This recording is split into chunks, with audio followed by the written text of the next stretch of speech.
And so I was scared to death. I had this young family. I had two beautiful children. I had two beautiful children, and I was afraid of losing them. I was afraid of losing my soul. I was afraid of, like that witch and Wizard of Oz of melting. What was going to happen to me, I didn't know. So I did the unthinkable. I called a Baptist minister from Provo. Called a Baptist minister and said, I'm a young Mormon and I'm having some questions. Do you know if there's anything that has ever challenged the credibility of the Mormon Church that I could read?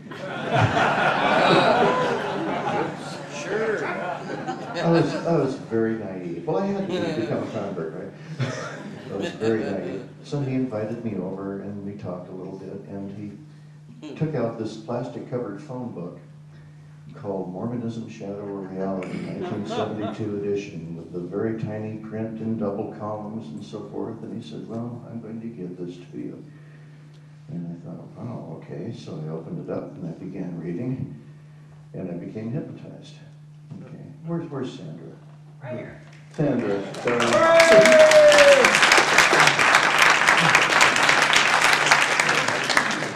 God bless you and Gerald, Sandra. You know, if anybody here has found any of my writing of value to them, don't thank me. Thank that lady and her husband. Okay. So I took that book, Shadow or Reality, and I took it to work with me, where I worked at the time at the state prison, and I read that book in 6 days, cover to cover.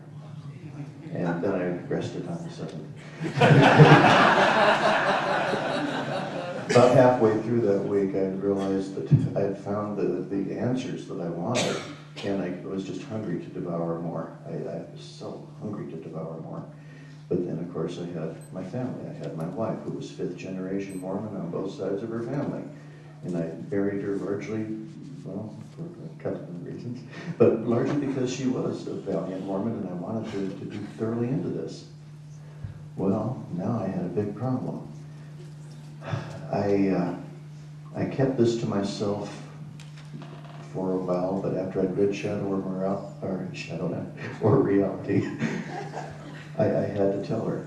So we went for a drive, and we drove through Spanish Fort Canyon, down past Thistle, and into the Sand Peak Valley, and we drove on down to Manti, where we were married, because I'd seen a picture of the inside of it, thought it was cool, so I wanted to be married there.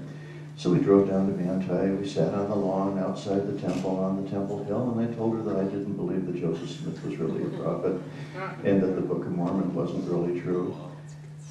And had the most interesting and heartbreaking ride back home. You can imagine. Well, most of you, of course, can imagine that. So she cried for 3 or 4 days, and then she called the bishop, and the bishop immediately dispatched a couple of 70s over to our house. Now, this is at the time when the 70s were like ward missionaries, okay? Tells you a little bit about the time period. The 70s came over. There was an older fellow that had been in the ward, raised and bred there, and the only time he'd ever left had been to go on his mission, and then he came right back as soon as he could. So he had no exposure to the world. I couldn't relate to him. And then there was a young fellow about my own age. Yes, I was young once. And he had been a convert from Catholicism, and he was just on fire and very into doctrine, and very much like I would have been. So I got to walk around the block and talk with him while the other fellow stayed and then, commiserated with my wife, and they prayed for us, right? Well, this fellow would walk around the block, and I explained to him where my feelings were and why I felt the way that I did, and he told me that I was very perceptive to realize that there was a problem with the church today, because there were certain keys that the church was entitled to hold that it had forfeited, and that others were holding those keys, and when the church repented, that those keys would be restored to the church in due time.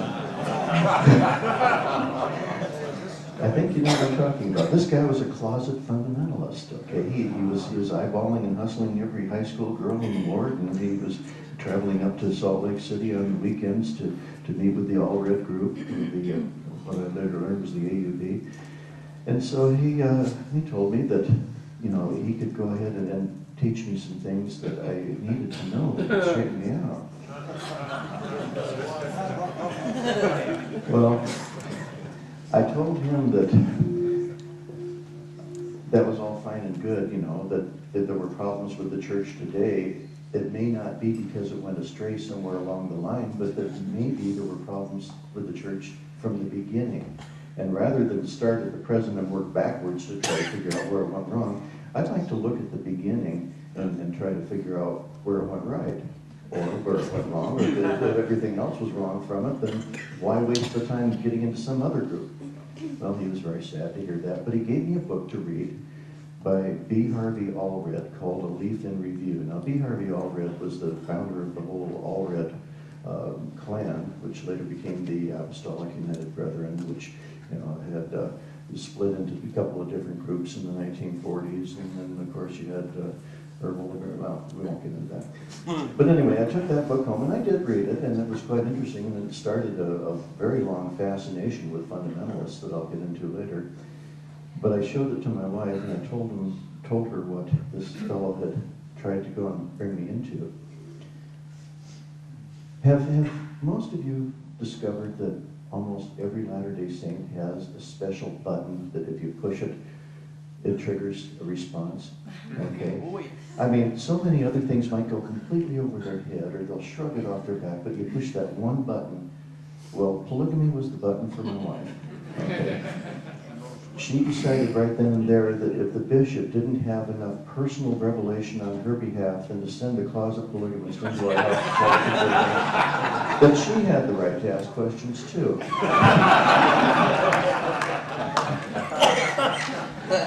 So I gave her Shadow Reality, and she took 6 months to read it. Okay, 6 months.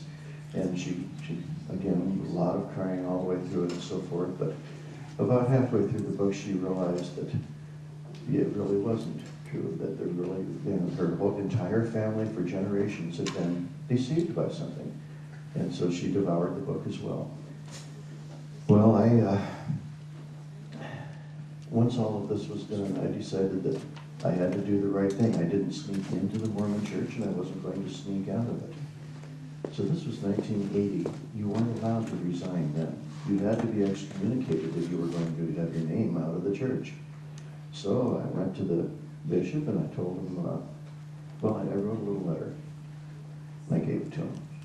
And the letter said that I wanted to request that a court be held and that I be permitted to have my name removed from the rolls of the church because I no longer had any supporting belief in either the scriptures or the organization or the doctrines that were exclusive to the LDS Church. And I thought that was a beautiful way to put it. And of course he blushed and turned white and called the stake president. So I had to go and take an interview with the stake president, and he of course bore his testimony about all the warm fuzzy experiences that he had and so forth. But I was adamant, and so they held the court. I remember that very well. Have any of you ever attended an excommunication court? All right. God bless you. All right. Well, many people haven't, and not too many people do anymore, but it was an experience I wouldn't have missed. I remember putting on my suit and showing up early and standing there in this new stake building that they had. A couple of other people drifted in, and we stood around talking for a few minutes, and finally one of them said, well, I wonder if this Larson fellow is going to show up or not. And they thought I was another member of the High Council. So I said, well, I'm the guest of honor. I'm Charles Larson. So they were a little surprised. But we went in, and let's see, I'm trying to remember here. I think that there were like 18 people there. There was the stake president and his counselor. There was the bishop, and there was the ward clerk, and then there were 12 high councilmen. 6 of them were to represent justice. 6 of them were to represent mercy. And the first 6 and the second 6 had no idea what they were supposed to do because I wasn't being accused of anything. I was bringing a charge myself. Well, for about an hour and a half, these gentlemen all in turns went around and they first of all listened to my request, and then they went around in turns bearing their testimony, telling about how their ancestors had pulled handcarts across the Atlantic Ocean.